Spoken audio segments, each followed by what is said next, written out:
You know, if Professor Coriolis stays around long enough, I might even turn into a weatherman myself. Well, he hasn't explained everything quite. There are a lot of things. Battlefronts, for instance. Battlefronts in weather? Oh. A group of Scandinavian meteorologists made an amazing discovery toward the end of World War I. Found a far bigger war right over their heads. A war between giant air armies from the north and from the south. Called air masses by their Scandinavian discoverers. In the line of their collision, a front. Battlefront, if you like. Worldwide research on the air mass theory, first presented in 1919 in a paper written by Jakob Björknes of Norway, spokesman for the group, has revolutionized weather forecasting. And what happens to weather when these armies march has been pretty well doped out, too. Let's look at our original map again. Now, that line being added is the weatherman's way of marking a cold front. It's located, like all fronts, mainly through abrupt changes in temperature. And it means that the cold air army is pushing under the warm one. Here's a cold front and its special brand of weather. Wind squalls, thunderstorms, followed by rapidly clearing skies. Oh, the new line's a warm front. Generally brings long, slow rains, light winds, and skies that may stay overcast for days. Of course, this is a very simplified version of a real weather map. Yeah, about like a newspaper weather map. Which, by the way, with a little practice, you can use to make your own predictions. Hey, maybe we could get jobs at that clinic they were talking about. Be a breeze, knowing what we know. Don't kid yourselves, fellas. Compared to the chief forecaster at Suitland, you know from nothing. Doc, give him a rundown on what he has to know and do. Well, briefly, what the forecaster does after he gets his far more complicated map showing how the weather was a few hours ago is to compare it with a dozen others, maps for the last few days, charts of surface and upper air winds, of pressures at 7 different levels from sea level into the stratosphere. He then evaluates the force of the westerlies and the trades, the position and strength of highs and lows, past movements and present characteristics of fronts and the air masses behind them, and interprets all these things in terms of atmospheric dynamics, the general circulation, cloud physics, turbulence and friction, solar and terrestrial radiation. And then adds a couple of pinches of intuition and inspiration and comes up with a bulletin on how the weather is going to be the day after tomorrow. Well, you guys still want that job? Well, Of course they don't. yeah, but how often are these forecast guys right? You do half as well at the track and you'll be a millionaire. Well, you don't say. Nowadays, the weatherman's right in 6 out of every 7 forecasts. How wonderful. It's such a lovely, warm feeling, Mr. Scientist, to be understood, even when I'm temperamental. Temperamental? You can say that again. Hey, we've got some new film of one of your worst temper fits, what we call a tornado.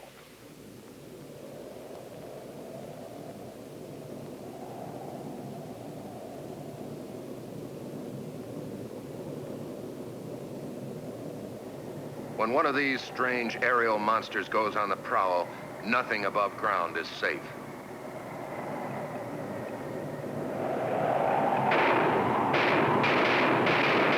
In the center of that ugly, whirling funnel is an incredible weapon, the equal of which it would take a science fiction writer to dream up. A vacuum so powerful, it turns buildings into actual bombs, which explode. Outside the funnel, believe it or not, winds up to 600 miles an hour. No wonder it can rip apart entire towns.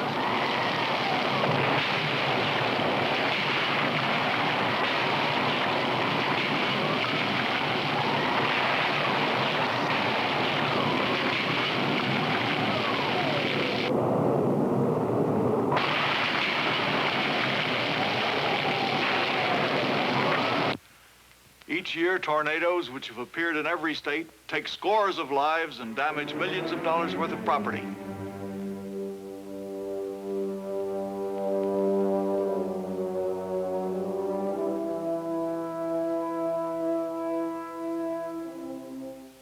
Tornado experts have pretty well decided they're formed in exactly the way thunderstorms are, but with a cool, dry layer of air aloft, which makes for greater instability, and a strong wind high up to trigger the violent spinning action that becomes a tornado on land, a waterspout at sea.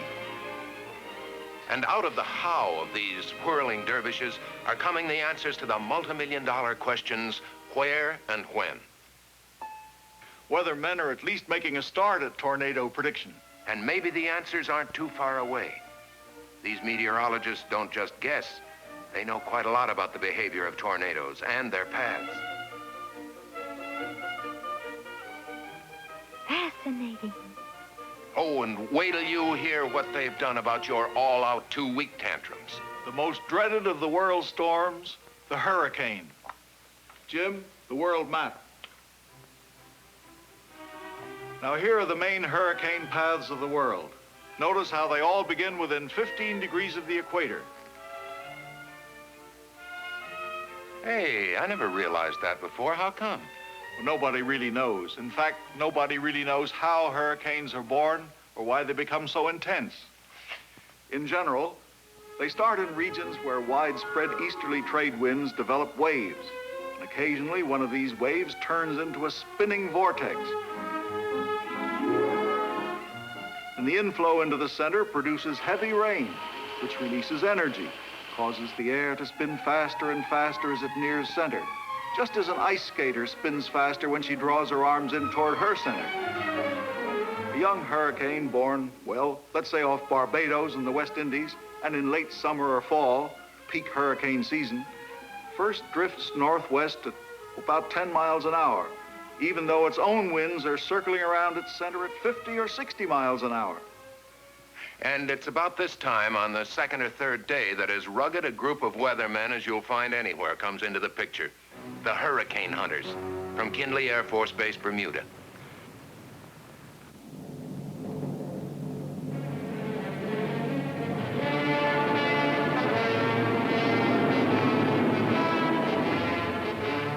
These hunters locate their aerial quarry by radar. Its spiraling clouds show up over 100 miles away.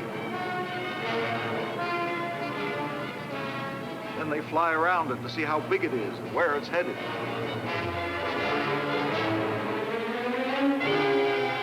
But just looking at this incredible wind machine isn't all the hunters do.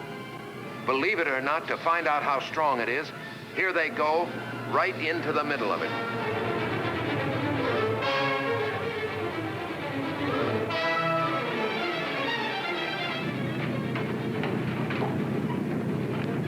Now, if the plane sticks together, they're coming to the most fantastic thing of all, the hurricane's eye.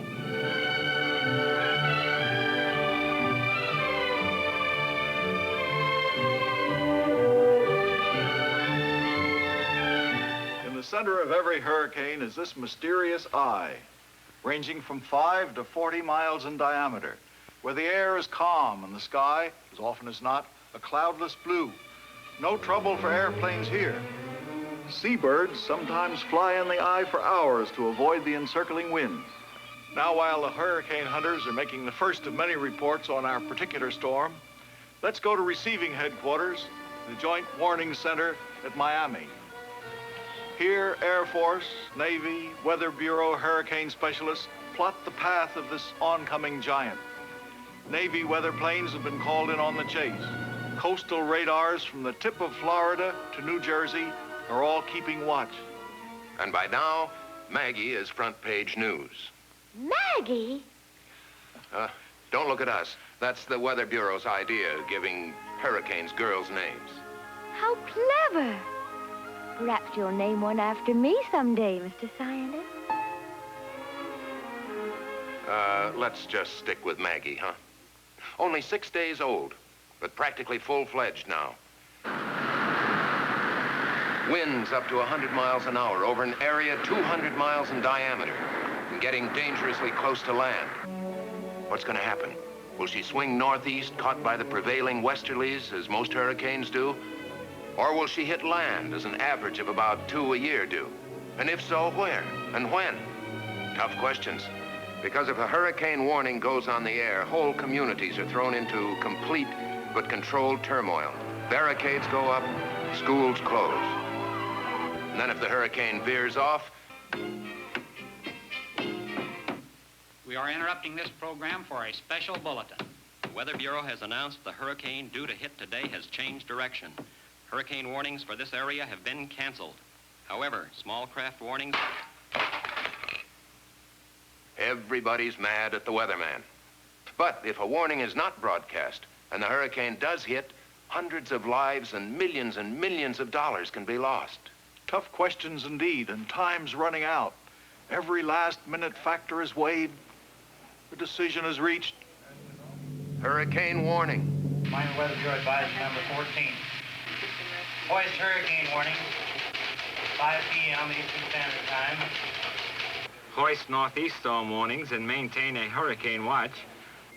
Hurricane Maggie is now approaching San Salvador in the northern Bahamas. All precautions for the protection of life and property should be begun at once in the area of hurricane display.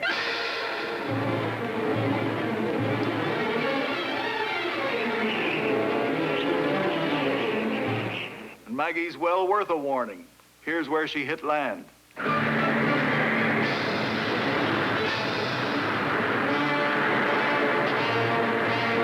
Tide 16 feet higher than normal. 135-mile-an-hour wind.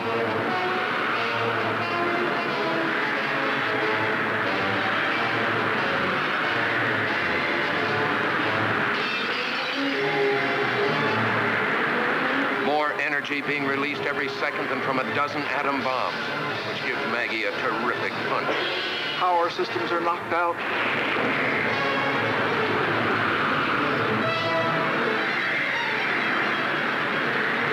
Along half the Atlantic coast, ships fight for their lives.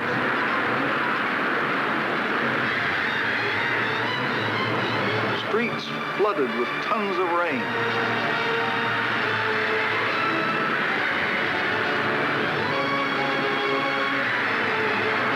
Entire cities paralyzed. By now, Maggie's being tracked by a second group of experts in the Washington, D.C. Hurricane Warning Center at the Weather Bureau's airport office, with the same big problems as the boys in Miami. And don't think John Q. Public isn't worried, too. The New York Weather Bureau's automatic answering service took over 400,000 telephone calls the day Hurricane Diane roared by in 1955. Hurricane Diane is moving northeastward and will pass over the metropolitan area on Friday. Rain could be heavy and cause flooding in some places. Hurricane Diane is moving northeastward and will pass over the metropolitan area on Friday. Finally, like old soldiers who just fade away, Maggie just blows away, out to sea. Leaving behind $235 million worth of damage over a 500-mile wide path.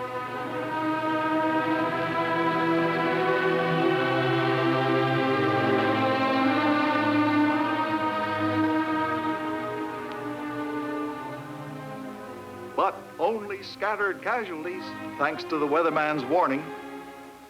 This is beyond anything I ever dreamed of. Even in my vilest mood, you still understand me. Anybody know the address of the old god's home? Actually, Meteora, we've hardly begun to understand you. But man working with cause and effect, adding new methods of observation, and new knowledge as he discovers it is coming closer and closer. Even now, in the field of prediction, amazing advances are being made. In the numerical weather prediction unit at Suitland, the giant electronic weatherman daily absorbs weather data from halfway around the Earth in the form of specially prepared punch cards.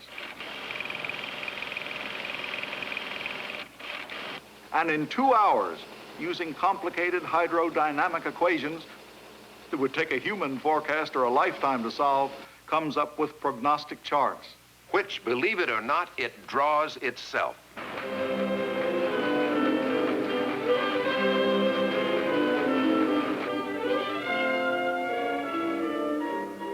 This line being sketched in around the dark areas supplied by the machine is an isobar. These isobars show the predicted pressure distribution for the continent. Now stamped in are the resultant highs and lows. And here's the machine's chart of the predicted vertical motion of the air for the next 36 hours. Of course, this robot weatherman wouldn't be doing any of this if a couple of human mathematical wizards hadn't primed it first. Right. The late John von Neumann, working with Jules Charnay at the Institute for Advanced Study at Princeton, formulated the equations this amazing machine uses. And someday, a great-grandson of the numerical weather predictor, as the gadget's called, will get coded data from ultra-high-speed radio sondes zooming into the upper air everywhere, like this one, developed by the Army Signal Corps.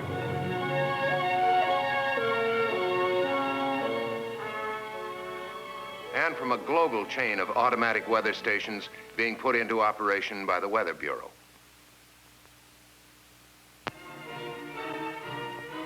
And then, with a few blinks of its electronic eyes, will forecast the weather for the entire world.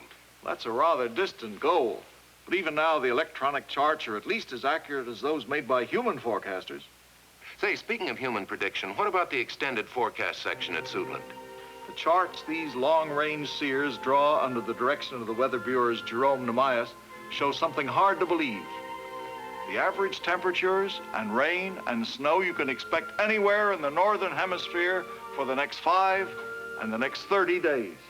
The basis of long-range prediction is something rather amazing discovered about the upper atmosphere. Between 10,000 and 40,000 feet, modifying the general west-to-east flow of air, are enormous waves. Here you see a two-dimensional picture of how they surge eastward across North America, pulling down cold air from the north into their troughs and pushing up warm air from the south ahead of them. These long waves, it's now believed, cause air mass encounters, and by watching the upper air ocean, by calculating the size of the waves, their speed, weathermen can tell weeks ahead how severe the air mass storms are going to be. Along with the waves and formed out of their central cores flows the strangest river man ever encountered, the jet stream. Bigger than all the rivers on Earth put together, this super Amazon of the heavens snakes around large sections of the globe 6 miles up in the air. And sometimes its course is over 20,000 miles.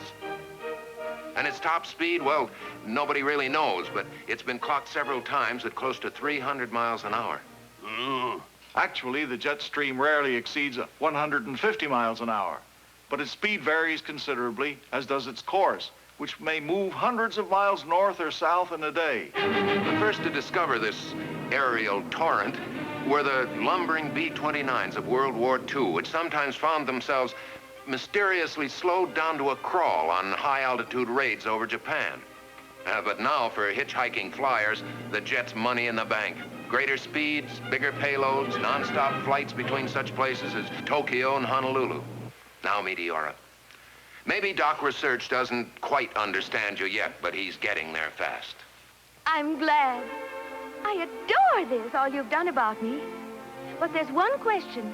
Can you do anything to control my moods, my fits of temper, Mr. Scientist? Ooh, sometimes I scare myself. Well, I'm afraid, Meteora, when it comes to weather control, man is still in the dark ages. A few small-scale attempts have been made. Smudge pots to save orchards from frost. Fans to blow it away. Fires to clear fog. And cloud seeding to make rain.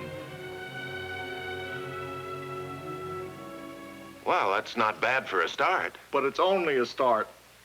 The next few years will see more progress in weather control and in weather prediction and in the use of weather than has been made since man first raised his eyes to the sky. Right now, the Weather Bureau is conducting an extensive investigation of hurricane behavior. And what a Buck Rogers device they've developed for this. A plane drops a parachute. which in turn releases a balloon. A radio balloon that acts as a hurricane bloodhound, floats bang in the eye, and every few seconds sends out the hurricane's position by radio. This is, of course, still in the Buck Rogers stage, but with the Weather Bureau and the Air Force on the job, it won't be for long. In addition to following hurricanes, the investigators hope to learn how to steer them. Oh, how could you steer a hurricane? There's several ideas, such as oil fires on the ocean, oil slicks, cloud seeding. The possibilities are endless, the unanswered questions fascinating. No wonder more and more young students are turning to meteorology.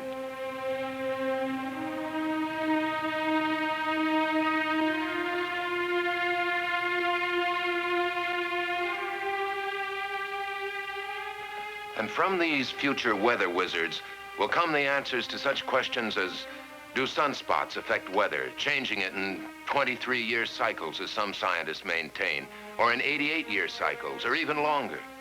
What would happen if we could change the course of the Gulf Stream, or the other great ocean currents, or warm up Hudson Bay with atomic furnaces? Extremely dangerous questions, because with our present knowledge, we have no idea what would happen. Even now, man may be unwittingly changing the world's climate through the waste products of his civilization. Due to our release through factories and automobiles every year of more than 6 billion tons of carbon dioxide, which helps air absorb heat from the sun, our atmosphere seems to be getting warmer. This is bad? Well, it's been calculated a few degrees rise in the Earth's temperature would melt the polar ice caps.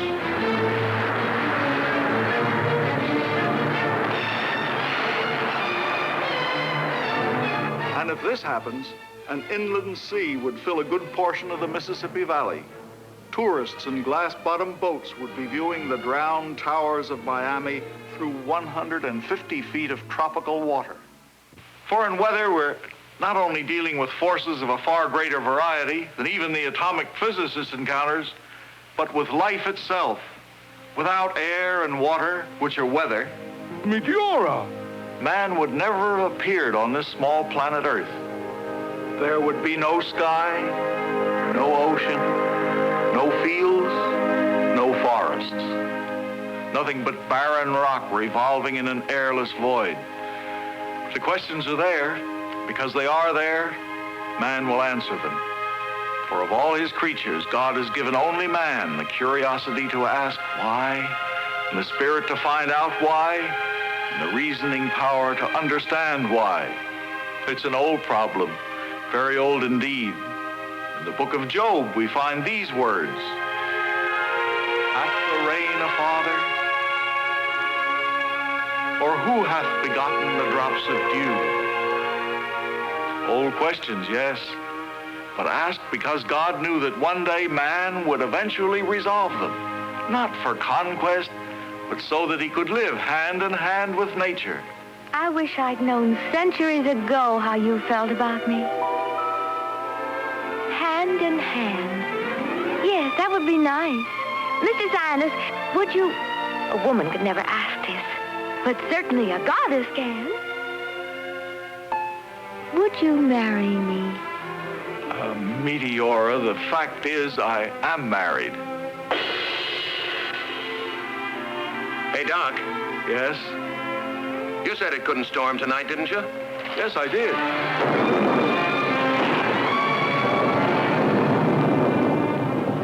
Just what do you call that?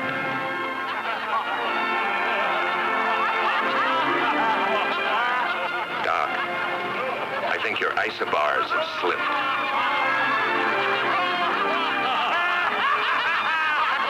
Thank you, Mr. Sinus. It was amusing.